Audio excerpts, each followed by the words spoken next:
He knocked my mom out the top of the stairs. I could see him coming down the stairs, just dragging her. And she was kind of lifeless. And that's when I got off the couch, scared to death, jumped on my father, and he beat the shit out of me. We never went to school hardly at all because we were bruised up. He also believed in just us working the family business. So going to school really didn't happen for me at all. Not only did I take a backseat, I also had a learning disability. I'll never forget in third grade, there was this teacher that was extremely rough on me. And at this time in my life, I did not need this. And she believed I needed to be in a special school because of my learning disability. And this is where I was talking about, people always talk about manage your expectations. This teacher managed my expectations.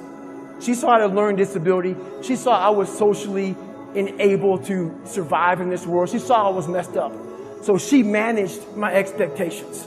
She said, we need to put David Goggins in a special school. I came from hell. And when you come from hell not knowing how to fight, this is what happens to you. What happens to you is you become a fucked up kid that cannot survive in society. I'll never forget one time during a basketball game, there was this coach, Mr. Trout. He knew me when I was a kid in that school when I was in third grade getting set back. Mr. Trout always loved me. This white man loved the shit out of me. I don't know why he did. But he was my JV basketball coach my sophomore year. The visiting team was at our home stadium. It was at the end of the game. And the visiting team started chanting. I was the only black person in the whole daggone stadium. They started chanting, nigger, nigger, nigger. That's all I remember. At that time in my life, that's all I remember. But now at 42 years old, I can look back on that time with clear eyes and a clear mind and see what Mr. Trout did for me.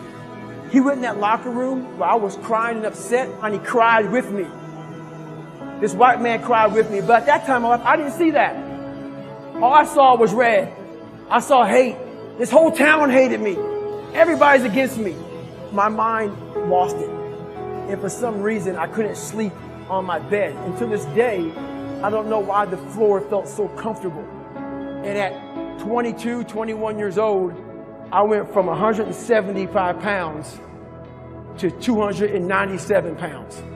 Fat, out of shape, insecure. I was everything everybody said I was going to be. That's what I was. And it makes you feel like shit. So I got a job spraying for cockroaches at nighttime. Not saying it's a bad job, but I didn't want to do it. So for about 6 months, I went around to your local eatery spraying for cockroaches. This one night I came home, the first thing I do, I walk in my living room, turn the TV on. First thing I do, then walk back to to take a shower. And I would listen to the TV as I was trying to take a shower. This day changed my life. It held me accountable for what I wasn't facing in life. They're going through Navy SEAL training. And I sat down. I came out of the shower and I sat down. Something brought me back to sit down and watch these guys go through hell. I saw a ton of them quitting, ringing the bell. Ringing the bell means you quit Navy SEAL training. I saw them putting their helmet down. This went on through the whole show. And it finally got to the very end. There was about 15 to 20 guys at the very end. And this one statement changed my life. They were all sitting there in their dress whites. And this CO, this commanding officer, stands up in front of these men. And he looked sharp, and I could tell he stood for something. And he said, we live in a world where mediocrity is often rewarded. These men up here detest mediocrity. When you hear a statement like that, it forces you to think about yourself. I wasn't even fucking mediocre. I wasn't anything. I was at the bottom of the barrel of life. I chose the 4-lane highway for my life, the easy route, the route that has gas stations, the route that has fucking signs that say 20 miles to the next service stop. All this shit. I chose that route. Most of us choose the 4-lane highway. When I was born, there was also a shovel over here in the fucking corner. No one wants to go to the shovel. They want to choose the 4-lane fucking highway. That's the nice route. The shovel means you're gonna fucking hurt. The shovel means you're gonna suffer. The shovel means you're gonna hit rock. a lot of time. And we all know what digging through rock is like. When you hit a fucking root, you gotta fucking get some more tools out. If I had no more tools, just a fucking shovel. I was choosing the 4-lane highway. This is when I decided to pick up that fucking shovel that we all decide not to take. I had to make a change in my life. So I said, you know what? I have to join the military. I went on a Navy SEAL training. Became the only person I believe in history to go through 3 Navy SEAL Hell Weeks in 1 year. I completed 2 of them. Hell Week is 130 hours of continuous training. You might get 2 hours of sleep. The first few weeks get you ready for this hard 1 week of training. I had to become obsessed. No matter what was in front of me, I had to figure out a way to overcome it.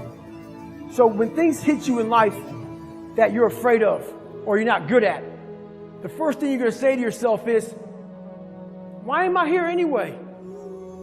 This isn't for me. The water's too cold. The sun's too hot. I'm getting up too early. Why am I doing this to myself? That's what the normal mind says. I had to start training my mind to think about, how the fuck can I get through this? Not giving myself a way out. Never giving myself, creating a wall around all the fucking ways out in my mind. I had to slowly start to build this fucking wall so my mind knew this motherfucker is not going to give himself a way out of here. In my first Hell Week, I had a huge setback. I was broken. My legs were broken. I had double pneumonia. I got rolled back to day 1, week 1 of Navy SEAL training. I got through that second Hell Week. During the second Hell Week, I actually broke my knee. I continued to limp around for a couple weeks. I couldn't make it anymore. Got rolled back to day 1, week 1. I'll never forget standing there in front of Captain Bowen. He was the CEO in charge of Navy SEAL training at the time. And he had no mercy on anybody. If he believed in managing your expectations, I wouldn't be here today. He challenged me again. I was challenged my whole life, not by the mindset of managing expectations, by exceeding expectations, not by managing them. I'm standing there with crutches. I'm sitting in his office. He looks at me, he goes, Goggins, this is your last time. We're going to put you through Navy SEAL training. This will be your 3rd Hell Week in 1 year. We're not going to put you through a 4th. So this is your last time. I'm sitting thinking, how am I going to get through this? I'm badly jacked up. My legs are broken. My knee is messed up. And he goes, you have a couple of months to get better. A couple of months isn't going to do it. I won't get healed up in a couple of months. But I realized I'm going to get through this shit. I'm going to find a way to get through it, because why? I put barriers in my mind. So my 3rd Hell Week, I went in there with pretty much, I would put a black sock on first. I would get duct tape.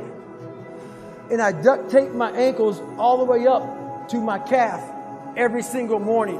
And then I put another black sock over it. And what that did, that prevented me from moving my ankle. So I didn't really, I wasn't flexing my shin as much. And I started running with just my hip flexors. In this Hell Week, it was a bad Hell Week. We had a guy die on Thursday morning of Hell Week. I went on to become a Navy SEAL.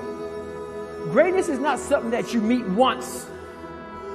It's something that you meet thousands of fucking times in your life. And you don't reach it if you're not constantly in constant fucking pursuit of fucking greatness. So if my mind were to say right now, I'm great, I just lost. We're going to grow. We're not going to triple down on our strengths. We're not going to do that crap. We're going to work on our weaknesses so we grow. We need friction to do that. Without friction, there's no growth. Without friction, there's confusion. Confusion is, David Goggins, how did you become who you are today? I put a bunch of fucking friction in my life. And I grew. That's how I did it. You know how you get mentally tough? It's a lifestyle. Instead of hitting that fucking snooze button in the fucking morning and not making your bed, not cleaning your house, you don't hit the snooze button. You get up. You don't want to go run, you go run.